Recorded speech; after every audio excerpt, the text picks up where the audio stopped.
Welcome to the Reimagine Healthcare podcast. I'm your host, Noah Voles. Today, I want to talk about migraine headaches in Jackson County.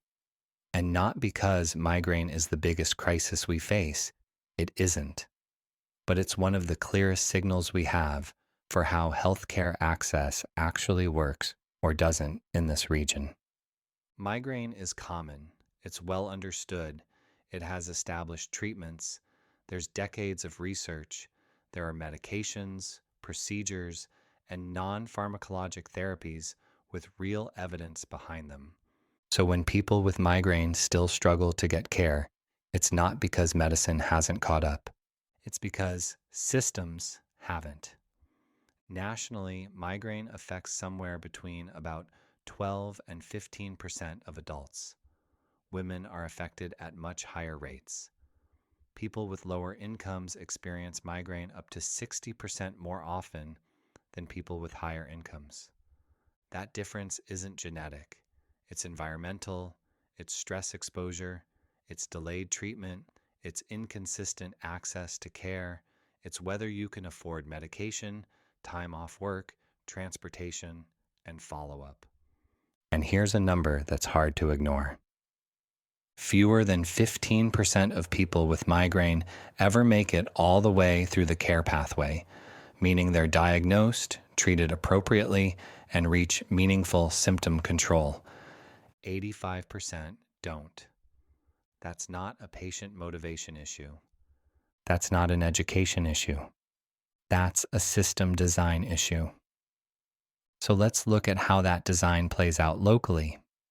In Jackson County, about 12% of residents live below the federal poverty line. Nearly 8% of adults under 65 don't have insurance. Roughly 40% are enrolled in the Oregon Health Plan. Those numbers matter because migraine care is extremely sensitive to cost, wait times, and administrative friction. Now let's talk about where migraine care actually happens here. Most specialty care funnels into Medford. Neurology services are concentrated there. Practices like Providence Neurology and Asante Neurology carry the bulk of the load, along with a handful of independent neurologists. Depending on how you count, there are around 20 neurologists listed locally. But here's the nuance that doesn't show up in directories. Very few of those neurologists specialize in headache medicine. Across the entire state of Oregon, there are only a few fellowship-trained headache specialists. That level of expertise simply doesn't exist locally in a dedicated, sustained way. So migraine care here is largely handled by general neurologists and primary care providers doing their best within time-limited visits, fragmented referrals, and rigid insurance requirements. That alone shapes outcomes. Because migraine isn't something you manage well in 15 minutes, once or twice a year. It requires iteration. It requires follow-up. It requires prevention planning. It requires coordination. And that becomes especially clear when you look at one of the most effective treatments we have for chronic migraine, Botox. Botox is FDA-approved for chronic migraine. It follows a standardized injection protocol. It's been shown to significantly reduce migraine frequency and severity for many patients who haven't responded to medications alone. But access to migraine-protocol Botox in Jackson County is uneven. Pain management clinics, like Pain Specialists of Southern Oregon, may offer Botox in certain contexts, sometimes for migraine, sometimes for other pain conditions. Availability depends on provider training, insurance approval, and internal clinic priorities. Neurology clinics may offer Botox as well, but capacity is limited. Wait times can stretch out. Prior authorizations are routine. Documentation requirements are strict. Miss a step, and treatment gets delayed another 3 months. At the same time, Botox is widely available in the Valley through medical spas. Renew Medical Spa, Pure Med Spa, Advanced Aesthetics, and others. These clinics are accessible, they're responsive, people can often get in quickly, but they're not delivering migraine-protocol Botox.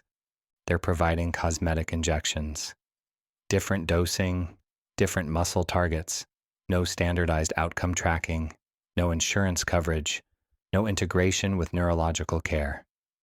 And from the patient's perspective, this distinction is rarely clear. Someone hears that Botox helps migraine, spends significant money out of pocket, doesn't get relief, and walks away thinking they've exhausted that option, when in reality, they never had access to the treatment as it's actually intended. That's not a clinical failure. That's a system clarity failure. Now zoom out and look at the full pathway someone with migraine has to navigate. They have to recognize that what they're experiencing is migraine. They have to access primary care, maybe through Rogue Community Health, La Clinica, Providence, Asante, or a private clinic. They have to be taken seriously. They have to try medications. Generic sumatriptan might cost under $10 with discount programs, or over $90 retail. Faster acting delivery methods can cost $40 to $75 per dose. If someone has migraines multiple times a week, the difference between those prices determines whether treatment happens at all. They have to tolerate side effects. They have to come back for follow-ups. They may need referrals. They may need imaging. They may need preventive therapies. They may need behavioral health support because migraine, anxiety, and depression frequently overlap. And if they live outside Medford, in places like Shady Cove, Applegate, Phoenix, Butte Falls, transportation and time off work become additional barriers. Every step is a potential dropout point. And here's the part that's easy to miss unless you step back. No one in the system is structurally incentivized to make sure the person completes that journey. Let me repeat that. No one in the system's incentivized to make sure the person completes their journey.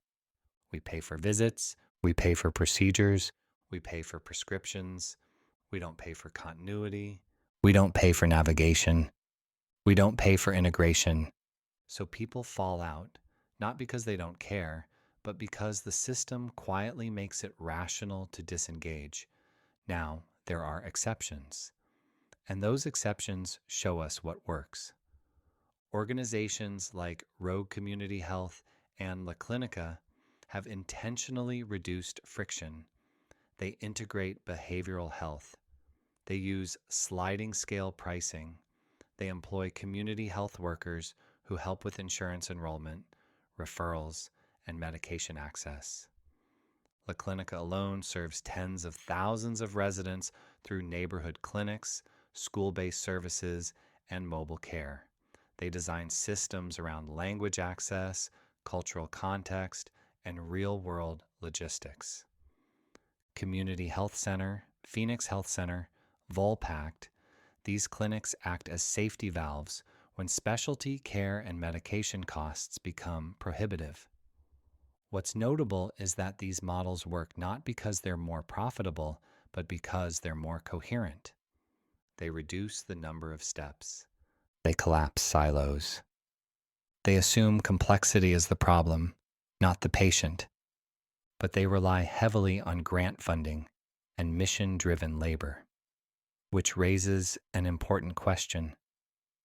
If these models improve outcomes and reduce downstream costs, why aren't they the default? Now let's talk about integrative care, because this is another area where the region has capacity that isn't fully leveraged. Jackson County has a higher than average concentration of chiropractors, acupuncturists, and naturopathic physicians. Many have training in how to manage migraines, and the evidence supports their role in migraine care. Acupuncture reduces migraine frequency. Neck tension contributes to migraine for many patients. but these services exist in parallel rather than in coordination.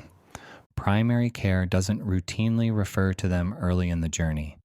Neurology rarely integrates them into care plans. Insurance coverage is inconsistent or absent. So instead of functioning as lower cost, lower risk adjuncts that reduce medication burden and ER visits, they're treated as optional extras, accessible mainly to people who can pay out of pocket. From a system perspective, that's inefficient. So what would a different design look like? Not a new building, not a new specialty. A different alignment.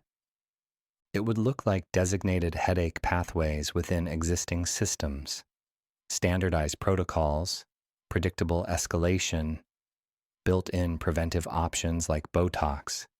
It would look like training and credentialing pathways so migraine protocol Botox isn't bottlenecked through a handful of providers. It would look like formal referral relationships that include chiropractic, acupuncture, and naturopathic doctors as part of first-line management, not afterthoughts. And it would look like funding navigation because community health workers consistently reduce no-shows, improve adherence, and lower emergency utilization. Those outcomes matter, but they don't appear neatly on a fee-for-service invoice. Migraine shows us that healthcare access isn't determined by whether treatments exist. It's determined by how incentives shape behavior, where services are located, what gets reimbursed, how much time providers can spend, and how much complexity patients are expected to absorb on their own. If those incentives remain unchanged, outcomes won't change either. At Reimagine Healthcare, the work isn't about medical innovation. It's about structural honesty. Seeing what's already here, seeing where people get stuck, and adjusting incentives so the system supports completion, not attrition. If we can do that for migraine, a common, well-studied, treatable condition, we create a template for managing every complex, chronic condition more effectively. That's the opportunity.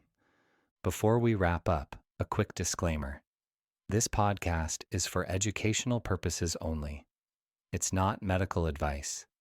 If you're dealing with migraine or any health condition, talk with your healthcare provider about what's appropriate for you. And if you hear something here that needs correction or nuance, I want to know. This only improves through dialogue. If you're finding value in these conversations, you can subscribe to the newsletter at reimagine-healthcare.org. Thanks for listening. I'm Noah Voles, and I hope you'll join me next week.